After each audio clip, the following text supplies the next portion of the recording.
Ele faz a voz do Sheldon. Se com caramba você quer dizer um enunciado derivado do tipo de coisa que se encontra rabiscada na parede do quarto de todo homem do MIT, claro. Faço o Mr. Beast. Quem vai vencer a corrida? O homem mais rápido do mundo? Faço o Espetacular Homem-Aranha. Eu sou um cara normal. Faço Kylo Ren. Por causa do que eu vi, eu sei que quando o momento se aproximar, você mudará de lado. Faço Elijah Wood em um monte de filme. Faz o Kermit também. Esse é o Muppet Show, com o nosso convidado especial, o Sr. Charles Aznavour. E a gente faz o quê? A gente faz as perguntas mais capciosas e mais legais e vai trazer tudo isso pra você agora, depois da vinheta. Esse é mais um Dublabado Convida com a participação especial, primeiramente de Lara Gama e segundo do nosso querido Serginho Cantu. Obrigado, amigo, por ter vindo. Eu que agradeço o convite, é um prazerzão estar aqui com você. Você cresceu com o estúdio por perto e acompanhava a sua mãe, que também é dubladora maravilhosa, Maria Angela Cantu. Olá, bebê! Qual foi o primeiro impacto que você lembra quando você entrou no estúdio pela primeira vez? Tá. Na realidade, eu e minha mãe, a gente começou junto. Junto? Foi. Muita gente acha que ela começou primeiro e dublava e depois eu comecei. A gente começou junto, praticamente porque ela fazia um curso de dublagem e aí ela me falou que quem dava aula no curso de dublagem, alguns dos professores eram os dubladores das Tartarugas Ninja.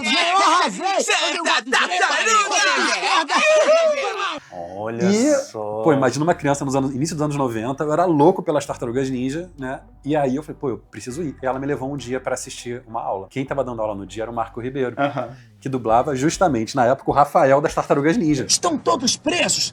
Além disso, nós liquidamos o destruidor. E eu fiquei enlouquecido lá, tipo, pô, ele falando, me dando uma atenção e tal. E aí, numa hora lá, ele chamou. Falou, vem fazer aqui essa ceninha. Era um senhor bem mais velho lá, e ele pediu pra eu fazer a fala. E eu não me esqueço, a fala era... Temos problemas, doutor. Precisam do senhor. E aí, e todo mundo fazendo tal, e aí eu fiz. Aí ele olhou pra mim e falou assim, pô... Ele leva jeito, tal. Aí eu falei, pô, mãe, eu quero fazer tal. Aí, beleza. Aí ela me matriculou no curso também. E aí eu comecei a ter aula com ela, não na mesma turma, numa turma em paralelo. E a gente teve aula com os melhores professores que você possa imaginar. Marco Ribeiro. Mãos ao alto. Te peguei! Sumara Luiz. Eu não sei por que você escolheu me atacar. E na verdade eu não me importo. Paulo Pinheiro. Eu acho que sim, cérebro. Saborosa sobremesa da Polinésia. Márcio Simões. Se quiser conquistar a gatinha, vai ter que dar um tiro certeiro, sacou? Júlio César. E pela lei de Esparta, nós vamos lutar! Lutar! E morrer. Hamilton Ricardo. Há um feitiço bem simples para repelir um bicho-papão. Vamos praticá-lo agora. Repitam. Ridículos! Gente. Nossa, tinha muita gente boa, sabe? Só os tiranossauros da dublagem. E aí, era legal nesse curso que aí, conforme a gente ia ficando pronto, eles iam indicando a gente nas empresas. Que legal. Eu lembro que a primeira vez, agora respondendo essa pergunta, meu primeiro impacto, quando eu fui a primeira vez na Herbert Richards, estavam dublando aquele filme do Batman, do Michael Keaton, no primeiro. Sei. E aí eu tava no estúdio justamente na cena que o Charada é derrubado lá no tanque de ácido. Morreu. Não! Desculpa. Então era uma cena que tava na bancada, tava o Newton Valério fazendo o Batman, tava o Orlando Drummond fazendo o Comissário Gordon. Mas até descobrimos o segredo do Estado. E tava o Darcy Pedrosa. Bonita fantasia. Eu tava assistindo eles fazendo a cena, e aí, agora eu não lembro quem era o diretor. Que o diretor falou assim, Darcy, faz aquela placa lá também. E aí a hora que o Coringa olha pra uma placa tá escrito, saída. E aí ele fez isso. Ele é o Coringa lendo a placa. E foi uma decisão na hora do estúdio que ele falou, lê aquela placa. E eu lembro disso, e isso dá pra ver no filme, dá pra ver nessa hora a voz de descrevendo isso. Então foi o primeiro grande impacto com a dublagem, foi assistir a dublagem do primeiro filme do Batman. Eu imagino você como fã, né, de super-herói ainda ter esse prazer de estar acompanhando isso tão de perto, né? Sim. Nessa época eu tinha uns 12, quase 13, 12 para 13 já. Devia estar com uns 13 anos. E foi incrível. Sabe? Aliás, tem uma história interessante sua dos X-Men envolvendo o Mário Monjardim. Como foi essa história? Tá. Você virou o copiloto do diretor? Ainda adolescente? Então, eu curtia muito X-Men desde sempre, né? Tava dublando na Herbert Richards, né? A a série, o desenho animado. E aí eu lembro, eu muito pequeno, com essa idade mesmo, eu olhava lá e ficava vendo na tabela as escalações, né? Então eu via quem que ia gravar naquele dia, quais eram os personagens que iam entrar em cada Fofoqueiro episódio. desde criança, gente. E super empolgado. Então eu lembro que era a 3ª temporada, eu acho. E aí olhando lá, aí tinha lá Emma Frost. Samara Louise, nossa, que legal, vai aparecer Emma Frost. Aí tinha Sebastian Shaw e tal. E aí vendo vários nomes legais, aí tava lá, e os conhecidos, aí tava a Jean Grey, Silvia Salust. Aí tava lá. E você já opinando. Combina. Não, isso aqui não. E eu só curtindo, só olhando, tipo, nossa, legal e tal. E aí tinha Jean Grey, Silvia Salust, Fênix, e tava outro nome. Quê? Aí eu olhei aquilo e falei, não, peraí. Aí encontrei com a Silvia, Silvia, vem cá, vem cá. com vozinha de criança. Silvia, vem cá. Aqui tá errado. Era você que tinha que fazer a Jean Grey. A Fênix também, porque é a mesma pessoa. A Jean vai virar a Fênix. Ela... então vem comigo. Vamos lá falar com o Monja. Aí ela me levou pro estúdio. Que é isso? Que conversa é essa? Monja, é que tá errado na tabela. Errado, Tinha que ser a Silvia que tem que fazer a Fênix também. Tinha, Silvia. É o mesmo? É o mesmo? E aí foi exatamente isso. Ele, é mesmo? Então tudo bem, então vai você mesmo. E foi fácil assim, ele acreditou na hora. Aí a Silvia, muito obrigada, Serginho, vou ganhar mais uma dobrado. hora. E foi a sorte, porque ia ser aquela cena deles no ônibus espacial, caindo, a Jean Grey, todos eles caindo no mar, e de repente, do nada, saindo a Fênix com uma outra voz. Nos quadrinhos tem uma literatura própria brasileira, né? Uma adaptação, os nomes são adaptados para o Brasil.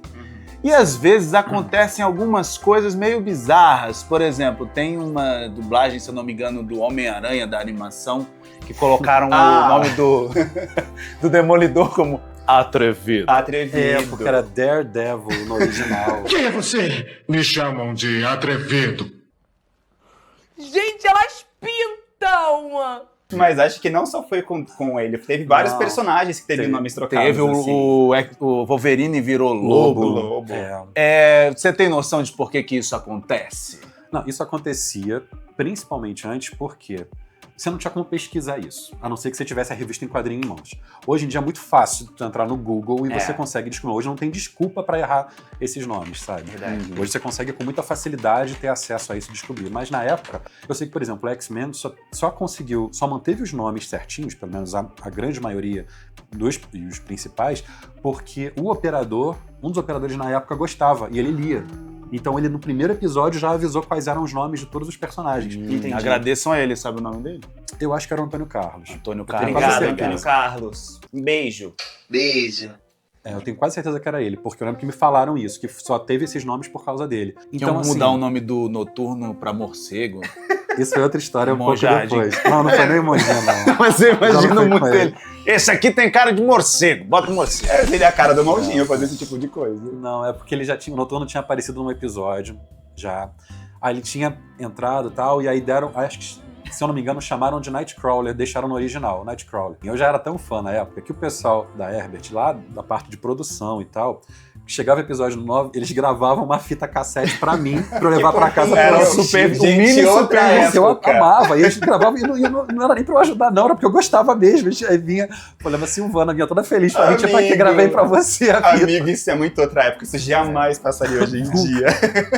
E aí eu lembro que eu assistia e entrava de novo no Noturno. E aí eu falei, quem que vai dirigir? É a Ilka que vai dirigir esse episódio. Eu falei, então tudo bem. Aí escrevi uma cartinha pra ela, né, na época escrevi. Olha, Ilka, esse personagem vai aparecer, na primeira vez que ele apareceu, ele foi dublado? Acho que foi o Zé Santana. Foi o Zé Santana que fez e usaram o nome Nightcrawler, mas o nome dele nos quadrinhos é Noturno, então se quiser traduzir pro nome correto, Noturno, tá certo também. Ou não tem como já chamou, mas... É isso, tal, mandei. Aí deixei na mesa dela lá, tal. E aí, quando o episódio foi ao ar, não era o Zé Santana, foi o Hamilton que fez. E tava como morcego.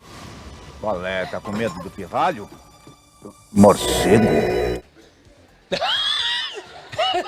Provavelmente a Ilka olhou assim e falou, que garrancho de criança. Não sabe do que tá falando. Mas sabe o que é mais legal? É que hoje em dia você teve a chance de dirigir a continuação da X-Men 97. Sim. Posso falar pra você que eu amei acompanhar. O Nando fez também, participou. E o mais legal de tudo isso é que você faz agora o Noturno. O morcego. O morcego. Temos muito o que conversar depois da nossa aventura gótica lá nos Alpes. Vamos? Como é que foi trazer de novo o X-Men pra nova geração, né, que não conhecia, não essa versão antiga, clássica? Eu meio que tô envolvido em muita coisa de X-Men já há muito tempo. Né? Sim. Nessa primeira série dos anos 90, que eu ia pro estúdio, ficava sentado no chão do estúdio assistindo os dubladores e tal, e o Monja deixava, eu ficava na técnica assistindo e tal. Que legal. Depois, quando chegou o X-Men Evolution, o pessoal sabia que eu gostava, então eles me pediram... Você fez o irmão do Scott. Eu fiz o irmão do Scott na primeira temporada. Pelo menos agora eu tenho meu irmão de volta. E isso é que é importante pra mim. Eles me pediram uma consultoria. Olha que legal. Então eu fui traduzindo todos os nomes que apareciam na série pra eles. Que legal, cara. Só teve 2 nomes que acabou escapando, que não me perguntaram e acabou sendo traduzido errado, que era o da Dinamite, que ficou o nome no original, que era Bum Bum. Bum Bum, que era lembro dela. de explosão. Que é a Sylvia que faz, né? Ah, claro. Não é uma boa ideia, Bum Bum. E o outro foi o Fanático, que ficou Juggernaut. Juggernaut, eu lembro disso. E por que trocaram todo mundo, assim, a Sylvia não fez sabe a... disso, essa história mesmo? Eu lembro que na época, eles estavam vendo quais personagens poderiam ficar ou não. Se eu não me engano, teve teste para alguns deles, e outros foram mandados, eu acho que foram mandados pro SBT. Os nomes, e aí alguns foram escolhidos, outros não, então teve meio que uma dança. Alguns acabaram ficando, tipo a Fernanda Baroni acabou ficando, já fazia a Vampira, continuou fazendo. Sim. Isso bate com o que a Sylvia falou no episódio da Sylvia, que tá aqui disponível aqui na descrição. Ela falou que teve uma época que virou a garota SBT. É verdade. Que ela gravava tanta coisa pro SBT que o Silvio Santos chegou lá. Isso sou eu inventando. Alô? Quem é essa menina aí que tá aparecendo em todas as... Não pode mais, tem muita coisa. Já deu. Essa voz aí já tá aparecendo demais. Aí começaram a limar ela do SBT. Pode ter sido isso. E como esse X-Men não era uma continuação do outro, era outra roupagem, alguns personagens estavam com idades muito diferentes, sabe? Não ficou uma coisa Trocou o Wolverine também. Não, trocou todo mundo, só a Fernanda ficou. Não ficou tão preso ao que era feito antes. Eu lembro que nos filmes dos X-Men eu acabei gravando também. No primeiro filme eu fiz... Era vozerio que eu tinha dos alunos na escola, e fiz uma fala do Pyro, que ele tá lá com no meio de uma aula, ele tá montando uma bola de fogo atrás assim da mão, aí chegou um meio de gelo e congela. A bola cai no chão, a Tempestade fala, John! Aí ele fala, desculpa. É minha participação no primeiro filme. Só que como eu tinha feito o pai no primeiro, e quando ele apareceu no segundo, me chamaram pra fazer também. E aí eu dublei ele, e aí no segundo a participação dele era bem legal. No terceiro eu não tava morando no Brasil na época. Nossa, bicho! E aí, beleza. Aí, esse filme eu não fiz e tal. Voltei, depois de um tempo, ainda acabei dirigindo filmes dos X-Men. Eu dirigi o X-Men Dias de um Futuro Esquecido. Dirigi X-Men Apocalipse. Sim. E depois acabou vindo pra mim o desenho dos X-Men. E até o filme do Deadpool Wolverine também. Então aí meio que eu voltei, mas quase como voltei como se nunca tivesse saído. Sim. Sempre por me sentir fazendo parte de alguma forma desse universo, conseguindo contribuir, sabe, com o que eu lia, com o que eu via nos quadrinhos, tentando botar alguma coisa ali, e principalmente fazendo o que eu imaginava que qualquer fã gostaria de ver quando estivesse assistindo. Alguma diferença muito grande da série clássica pra essa nova que foi lançada agora? Total. De animação? De animação, de tudo? Sim. A série clássica ela era muito feita pra aquela época mesmo. Ela funcionou pra aquela época, mas tanto que se você for pegar um público de agora, botar pra assistir, é meio que chato, sabe? Você... É difícil. É outro ritmo. O ritmo é diferente. Aquela coisa dos episódios da semana e muitas vezes totalmente desconectados de todo o resto. Nessa de agora era muito mais uma história contínua, uma novelinha que você vai meio que acompanhando, que tem muito mais profundidade, os personagens estão muito melhor trabalhados, então assim, mudou muito. A animação tá mais bonita também. Embora eles tenham mantido o mesmo traço, tá tudo mais bonito. Tá tudo muito mais bonito. Então... A abertura é a mesma também, bem parecida. E tem uma outra pergunta, por que algumas vozes dessa série foram trocadas? Por exemplo, a Fernanda, ela fez a Vampira em todas as vezes, basicamente, que a Vampira apareceu. Acho que a Fernanda só não fez a Vampira nessa versão. Desumano. O Bar Davi, obviamente, foi trocado porque não tá mais aqui entre nós. Né? Sim. Vários dubladores já não estavam mais entre nós, a gente precisou fazer e foi pedido teste pra todos eles. Pra todo mundo. E a Fernanda fez o teste pra ela. Todo mundo que já tinha dublado antes, de alguma forma foi feito o teste. E pra alguns personagens que não tiveram teste, e que era só por indicação, eu também mandei indicações de pessoas que já tinham dublado anteriormente. E no caso desses, os únicos dois que que estavam ainda, que chegaram a fazer o teste e acabaram não voltando, foi a Fernanda E você acha que dá conta? e o Daskar, no, que faz no o Gambit. Ui, Charlie, assim que minha cabeça parar de rodar um pouco. Mas os outros a gente até conseguiu trazer. E no original, isso aconteceu também. Alguns dubladores originais não voltaram nos mesmos personagens. Na voz original. Por exemplo, a dubladora, a voz original lá que fazia a Jean Grey, ela agora faz a Valerie Cooper. Ela não estava mais fazendo a Jean Grey, porque a voz dela já estava bem mais envelhecida e tal, e aí não combinava. O cara que fazia o Gambit antes também, se não me engano, agora ele faz o Cable. Com a voz muito mais pesada, muito mais grave. Então, espero que em algum momento eu consiga trazer esses dubladores também. Que eles fizeram lá. Como eles fizeram lá também, ia ser muito legal. Você falando aqui foi pra Portugal. Amigo, você saiu do país, abandonou Foi a o dublagem. trauma de uma geração. Deu-se. Ryan, nós somos como dois samurais e temos que ter respeito um pelo outro antes de nos encontrarmos em batalha. E comer lagosta é uma batalha, você vai aprender. Pra mim, foi um trauma gigantesco. O Manolo Rey fez muito bem o Seth. Mas eu juro que eu não entendo nenhuma regra desse tal de beisebol, sei lá o nome. Foi muito impactante, amigo. Não tem nem palavra. Foram quantas temporadas que você fez do Seth? Então, Acho que foram 2 que eu você dublei fez. 2 e ele dublou 2. Ele chegou a fazer metade da série mesmo. Só que eu acho que o que marcou foi porque a série, o auge dela foi nas 2 primeiras temporadas. Sim. Depois muita gente foi abandonando. Foi. Então acho que a minha voz ficou mais marcante nele, não por eu ter feito mais, mas foi porque era mais o auge da série mesmo. Eu acho que quando teve o Seth e a morte da Marissa também foi a parte que muita gente debandou. Que foi o final da terceira que foi temporada. a final da terceira temporada. E a troca da sua voz, acho que foi uma das partes mais marcantes, assim, amigo. Eu lembro que eu fiquei... Lucas ficou transtornado. Olha, e eu lembro que na época a gente ainda tentou pensar de várias formas como poderia fazer isso dar certo. Porque eu fui pra Portugal, morei durante 8 meses em Portugal. Foi em que ano isso, Sérgio? Foi em 2005. Não tinha remoto, não tinha como gravar de lá. Não tinha como gravar remoto. Mas a gente estava tentando, chegou até a pensar na possibilidade eu ia ficar de novembro de 2005 até junho, julho de 2006. Você foi fazer um doutorado lá? Fui fazer parte do meu doutorado lá. Porque, pra quem não sabe, o Sérgio também tem doutorado em Química. Bioquímica. Só que a gente chegou a cogitar a possibilidade de repente, no meio do ano, tipo lá para no meio do ano não, mas tipo em fevereiro, alguma coisa assim, de eu vir pro Brasil, eles deixarem minha parte guardada, eu gravar um monte de coisa, depois voltava pra lá, e depois aí eu voltava e gravava o resto. Tipo, eu gravava metade da temporada no meio do caminho, depois gravava o resto. Porque eu lembro que o que a gente gravava na época, e não ia pra Warner dublado, na Warner passava no original, só ia pro SBT dublado. Sim. Então a nossa dublagem, ela ia pro SBT e depois ela saía no DVD, nos boxes. Então assim, teoricamente não precisava dessa urgência pra gravar cada episódio. É muito recente isso das dublagens mais simultâneas. Eu acho que era de The Walking Dead pra cá que eles começaram a gravar pra TV a cabo ao mesmo tempo que gravam. Eu não sei dizer pra quando começou, mas de fato é muito mais recente. E aí não deu pra conciliar. E aí eu perdi alguns trabalhos. Esse foi um dos mais marcantes. E ele era sua cara, amigo. Que eu gostava muito de fazer ele. Ah, parece que alguém quer ser um herói, né? Mas ele subiu no salto. X-círculo, que combinação imbatível. Aliás, outro que é a sua cara, que aí eu já quero puxar um outro assunto que envolve também dublagem, mas envolve um pouco da sua vida pessoal, é o Sheldon, gente. Ele faz a voz do Sheldon. Pra mim é a voz mais perfeita pra esse cara. Sim. E eu quero entender o que é que você e Sheldon têm em comum que pouca gente tá sabendo. Tem cada vez mais gente sabendo disso agora, porque eu tô aos poucos conversando com as pessoas, sabe, falando pra todo mundo, que eu descobri há pouco tempo, esse ano, que eu sou autista. Eu já tinha alguma suspeita, já conversava isso na terapia, meus amigos que me conhecem há mais tempo a gente já, né? Já imaginava por causa de muitos padrões de comportamento.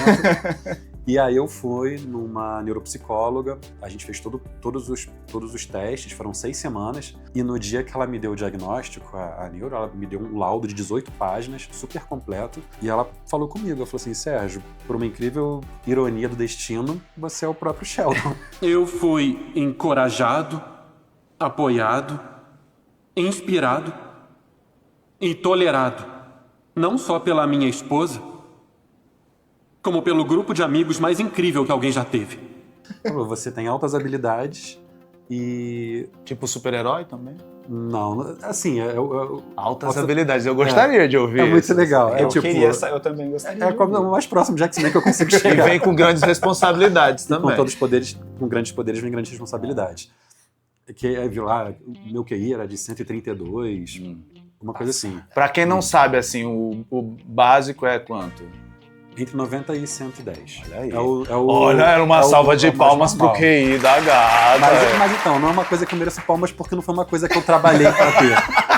Então não... Amigo, então, que bom que já veio de fábrica. Peraí, deixa eu tirar as palmas aqui, ó, voltando. Removendo aplausos. Sabe, eu percebi isso, foi no Diversão Offline do ano passado, que teve um simpósio antes, né? E era sobre autismo e jogos de tabuleiro. E aí eu tô assistindo e ele tava mostrando que a incidência de pessoas com autismo que jogam jogos de tabuleiro é muito maior. O autista, ele às vezes gosta do jogo de tabuleiro porque tem as regras muito definidas. E você adora jogo de tabuleiro. É porque a gente, quando jogava jogos de tabuleiro com o Sérgio, era tipo o Uno, assim... foi o Uno. Até o Uno, qualquer coisa. Eu falando assim, tipo, essa carta aqui, gente, a gente pode fazer assim, assim, assado. Ele mudar as regras no meio. Não pode mudar a regra, Nando. Mas é Uno. Então todo mundo assim, cagando pro Sérgio. revoltado. E ele revoltado, eu não tô acreditando que isso tá acontecendo. Nossa, eu ficava completamente descentralizado ali, desconcertado. E era aquela coisa, eu sempre me sentia muito diferente, sabe? De estar nos ambientes e tal, e às vezes ver todo mundo gostando de alguma coisa e eu me sentindo incomodado simplesmente por estar ali. E sempre essa sensação de inadequação, sabe? Pô, eu tô me sentindo... Enfim, era alguma coisa errada. Será que isso tem a ver com o seu... esse seu fanatismo, esse seu gosto pelos X-Men? Ah, tem tudo a ver. Será que tem a ver? Os X-Men meio que viraram um hiperfoco meu, sabe? Tudo relacionado a isso, ao grupo e tal. E os X-Men, na realidade, eles meio que acabaram entrando como hiperfoco, não simplesmente por ser um grupo de super-herói e tal. Tem todo um significado por trás dos X-Men que sempre mexeram muito comigo, pelo fato de eu ser gay. A minha mãe já tinha revistas, tanto dos X-Men quanto dos Novos Titãs em casa, antes de eu aprender a ler. Quando o desenho estreou na Globo primeiro, desenho dos X-Men, 90 e pouquinho, e eu olhei aquilo e falei assim, caramba, eu conheço esses personagens todos. E aí eu fui ver, minha mãe tinha as revistas, eu, caraca, são daqui. E aí eu fui pegando, me aprofundando. E eu via naquelas revistas, os X-Men naquela época, escritos pelo Chris Claremont, que foi o maior escritor do X-Men de todos os tempos, os X-Men eram perseguidos e temidos por eles serem quem eles eram. Então eles viviam numa sociedade em que eles eram marginalizados, eles eram perseguidos, eles tinham que esconder quem eles eram, eles conseguiam só ficar confortáveis perto de outros iguais a eles, mas ao mesmo tempo eles tinham muito medo de descobrirem que eles eram mutantes e pô, você imagina isso, um menino de 13 anos já se percebendo diferente dos outros meninos, sabendo que se descobrissem quem ele era, ele ia ser marginalizado, ele ia ser perseguido, ele ia ser atacado. Então eu olhava nos X-Men e eu via muito um refúgio ali. Eu olhava aquilo e via a escola para jovens superdotados do professor Xavier, onde os X-Men podiam ser à vontade, onde eles tinham uma família, onde eles ali não precisavam se preocupar com o que estava acontecendo lá fora. Eles podiam ficar jogando beisebol do lado de fora da mansão tranquilamente, usando os poderes.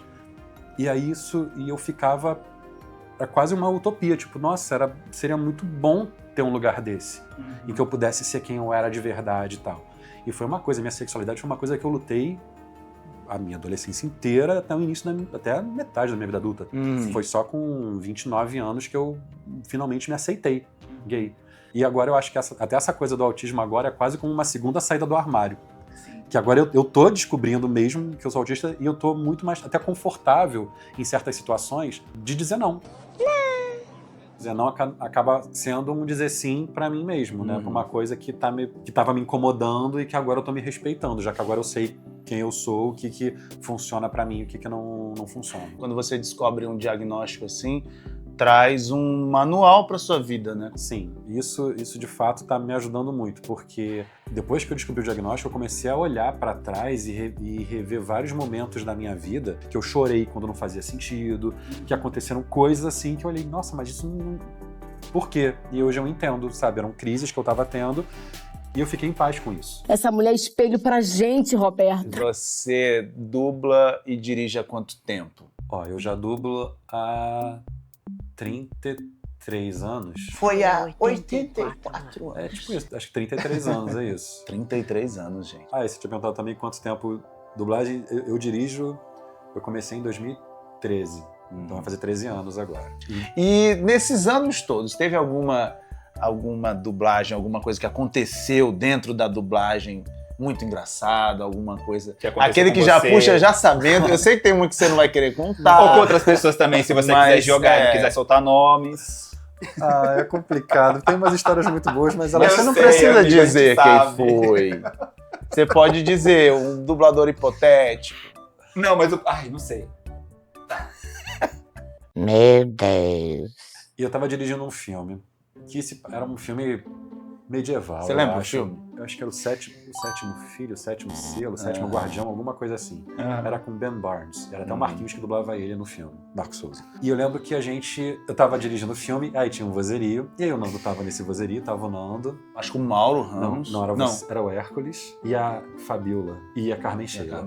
Enfim, a gente tava gravando, e aí eu vi que no filme, eles iam fazer um vozerio num castelo, numa hora que o dragão tava atacando o castelo, botando fogo em tudo. E tava a galera desesperada correndo, sabe? O pessoal que tava naquela feira lá embaixo, gritando, socorro, dragão e tal. E o que eu falei pra eles foi... Gente, eu sei que já veio aqui na ME, já tem aqueles gritos gerais, aqueles...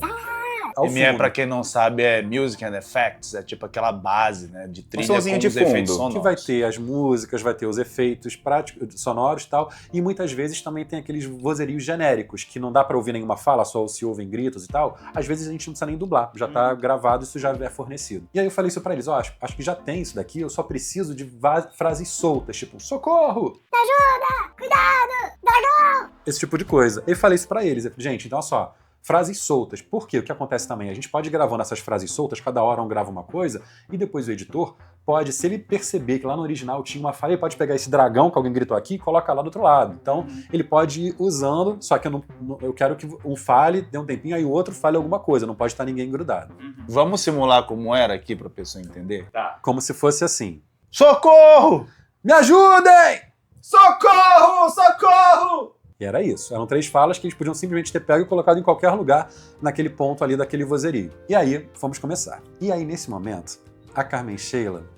Que inclusive temos um vídeo sobre ela aqui, contando toda a história dela. Que saudade da Sheilinha. Ela começou a gritar. Ai, minha perna! Não, machuquei minha perna! Ai, agora, por favor, alguém me ajude, minha perna! E ela não parava. E a cena acabava. E a cena foi inteira, todo mundo olhava pra ela e olhava pra mim assim, tipo... Aí eu falei, Sheilinha, fala só uma coisinha, só rapidinho, e aí todo mundo fala uma coisa, tipo, um fala primeiro, depois outro fala, porque se você fala, tipo, for emendando, acaba que a gente não consegue usar as outras coisas. Ela, ai, tá bom, meu filho, pode deixar. Feliz é uma merda mesmo. Aí ela foi, aí fomos gravar de novo. Começou de novo, ela começou, ai, minha perna, ai. E ela baixava a cabeça, tá doendo muito, não, minha perna, ai, o que eu faço? E aí, de novo, ninguém conseguia, Sheila, então não, é que eu preciso mesmo disso. Aí ela ficou toda sem graça e tal.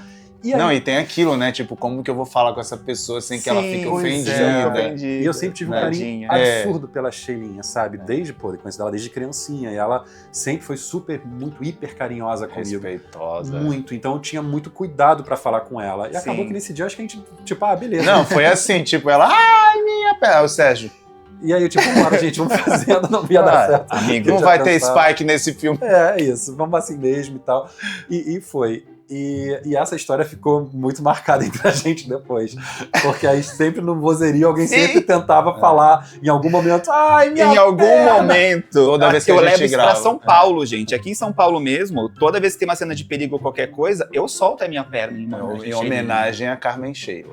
E aí ela depois, muitos anos depois, ela foi gravar comigo alguma coisa e aí ela foi gravar o vozerio, aí eu pedi pra ela. Eu falei, Sheilinha, nessa aula você fala assim, ai, minha perna! Temos esse áudio disponibilizado agora pra vocês em HD. Escutem! Ai, meu joelho, me ajuda, me dá a mão. Meu filho, vem cá, meu filho. Eu tô machucada.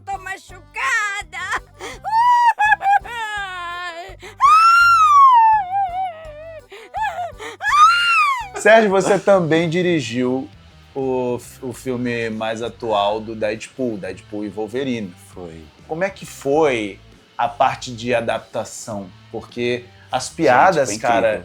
Eu assisti esse filme acho que 3 ou 4 vezes. Nós vimos 2 vezes no cinema esse filme. É incrível. A dublagem desse filme é aquele filme que você assiste, né? Porque a gente fez e tudo, mas é aquele filme que você assiste e esquece que tá dublado. Então, eu tive muita sorte nesse filme porque eu tava cercado de gente muito boa, dublando e operando, enfim, ali em volta. Tipo, eu traduzi e dirigi, mas as adaptações são muito resultado também de ideias dos dubladores, sabe? De quem tava, do técnico, tava pegando aquela frase que o pessoal gostou pra caramba do bebam água. Eu consigo rachar gentilmente a quarta parede também. Bebam água. Foi ideia do Herbert, que tava Sério? operando. Ele fala, você tá quebrando a quarta parede, eu também sei fazer isso e tal. E aí ele olha pra tela e ele fala o nome de um filme que ele fez. The Proposal. Quê? Que ninguém conhece aqui. Do Ryan Reynolds. Que assim, até muita gente conhece aqui, mas sabe aquela coisa não ficou tão engraçada? E a gente na hora ficou pensando, pô, como é que a gente pode deixar isso mais engraçado? E de repente, ele olhar e falar alguma coisa, alguma frase de efeito, alguma coisa que as pessoas falam, não sei o quê. E aí o Herbert deu essa ideia. Ele falou, se ele falar, tipo, bebam água. E aí a gente caiu na gargalhada na hora, falou, pô, vamos ver como é que fica. Aí o Reginaldo Primo Que também. maravilhoso. Também várias outras coisas. Foi ideia dele quando a gente tava fazendo. Algumas coisas ele fazia, a gente, opa, já foi demais, volta um pouquinho, sabe? Mas assim, foi muito legal e foi bom por isso. Eu acho que nesse momento, o diretor tem que estar muito atento, não só ao que está acontecendo no filme, mas também as respostas que vêm em volta, sabe? Tipo, que o técnico fala, pô, já tem muita coisa de muito filme meu, que a solução foi dada pelo técnico que estava comigo, sabe? Ou então o próprio dublador. Então eu sei que tem diretor que gosta, tipo, não, o texto já está pronto, não, é isso daqui, não vou mudar, tem que ser exatamente igual. Pô, comigo não funciona assim, eu fico muito aberto para ouvir, porque às vezes as melhores ideias surgem do nada. Então a gente tem que sempre ficar aberto para essas coisas. Eu acho que isso que deixa a coisa mais rica, sabe? Que deixa a dublagem viva mesmo, porque ela é quase como se ela respirasse e ela vai se atualizando, ela vai se modificando. Bateu uma salva de palma aqui pro profissional. Eu quero te perguntar, amigo, Andrew Garfield. Eu sei que tá escondendo alguma coisa. Você mente pra mim. Eu sei que você me ama. Eu não minto Eu pra sei que me você, ama, não. mas fica mentindo. Como é que foi você fazer o Homem-Aranha?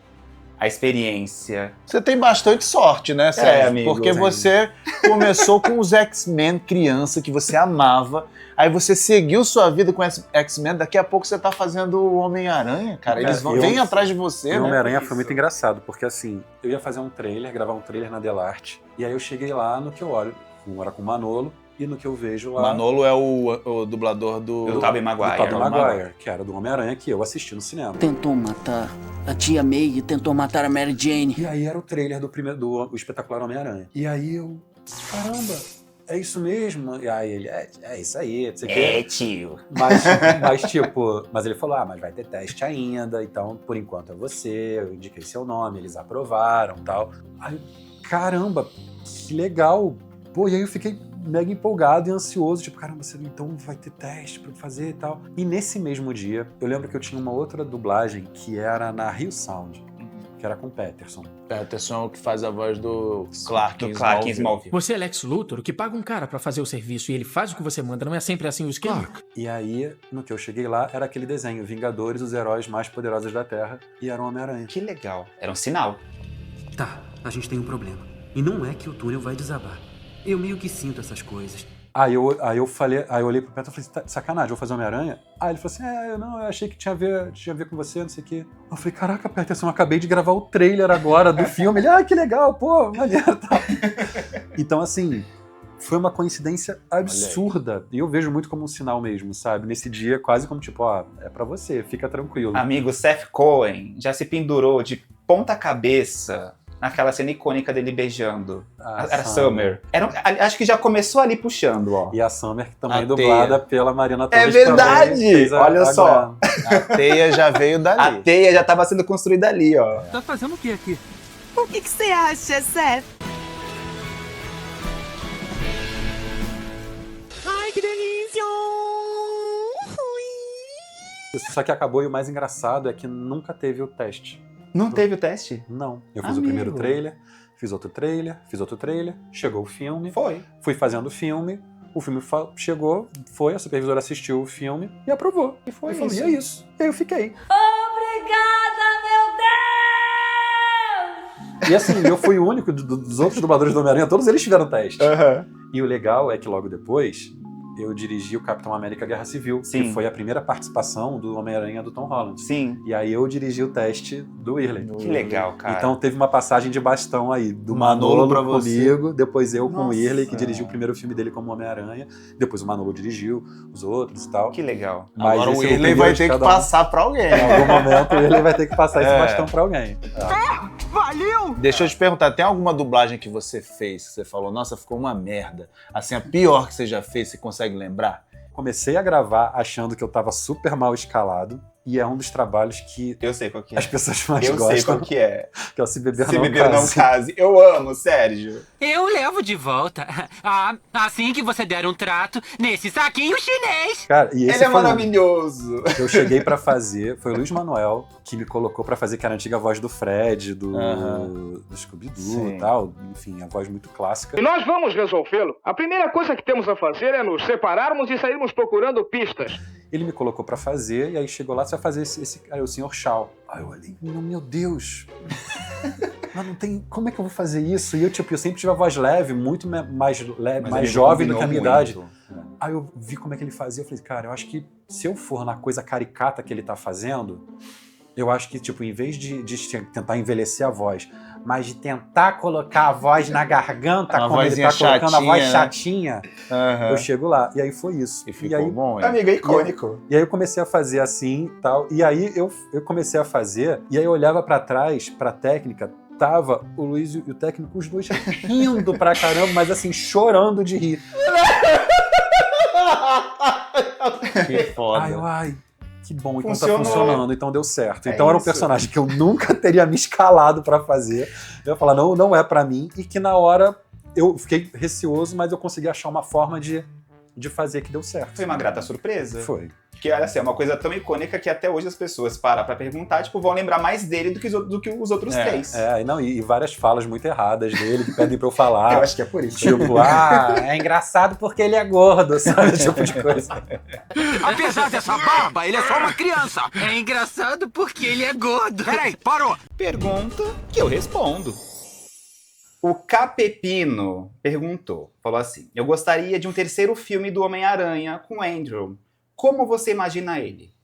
Eu acho que no terceiro filme do Homem-Aranha, ele estaria ainda, como ele até se descreve, né, no filme agora, com os outros dois.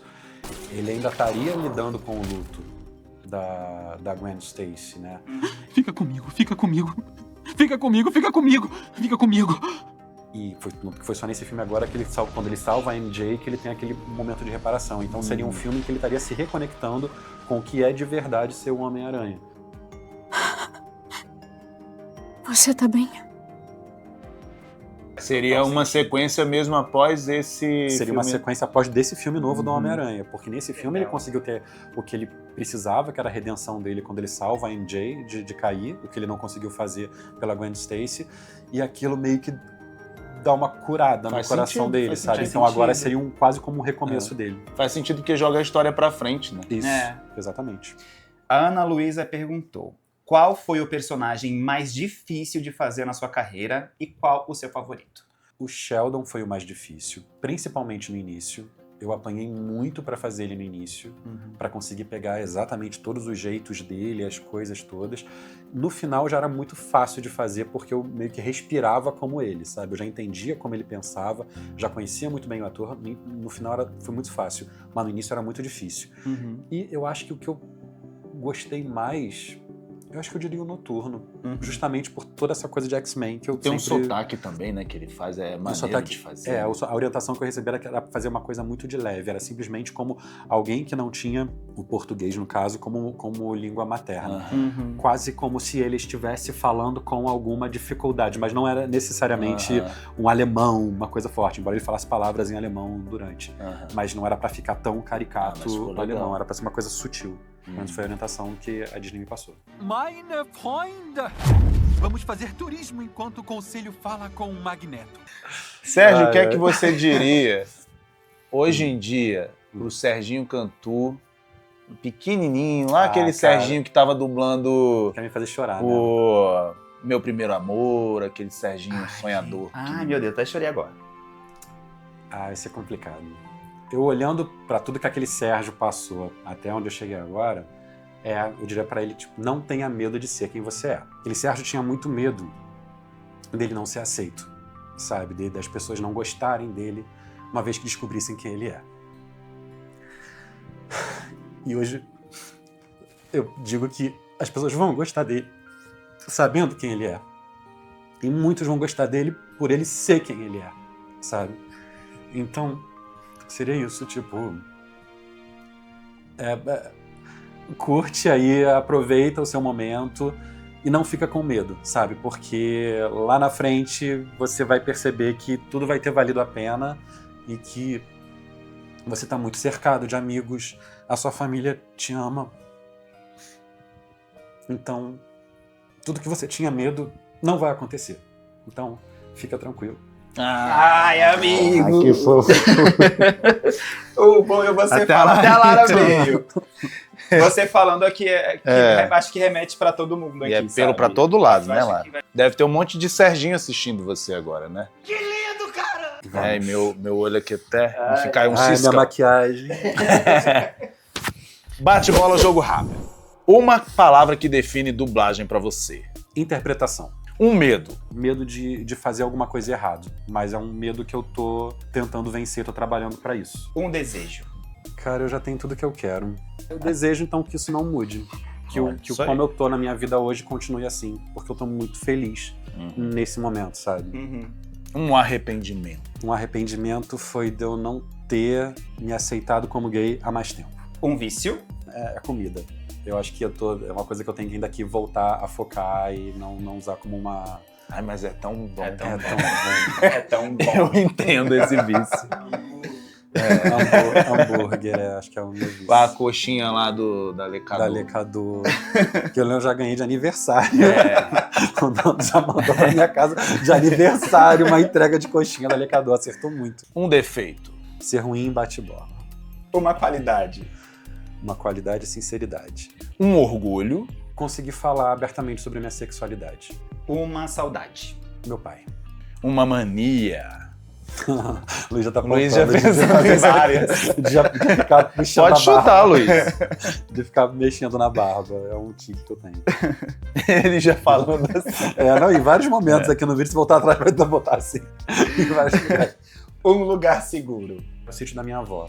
Lá no interior de São Bernardo, que eu tinha o meu lugarzinho no sítio, que era lá no alto, que é um lugar que até hoje, se eu tô muito agitado com alguma coisa e tal, eu tento voltar para aquele lugar que era onde eu passava as férias, e lá tinha minha avó, meu avô e tal, e onde eu me sentia totalmente seguro.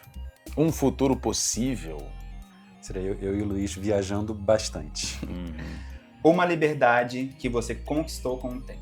Poder andar de mão dada com o Luiz na rua. Um personagem da Marvel que fala com você. Noturno. O morcego. O morcego. Um mutante que representa a sua trajetória. A vampira, que passou por um período que ela mesma não se entendia, não controlava os poderes, ela não sabia nem usar os poderes dele de uma forma que ela não fosse machucar as pessoas. Tanto que no início, no primeiro momento dela, ela era uma vilã, né? Ela estava na Irmandade de Mutantes, depois ela procura os X-Men para buscar ajuda.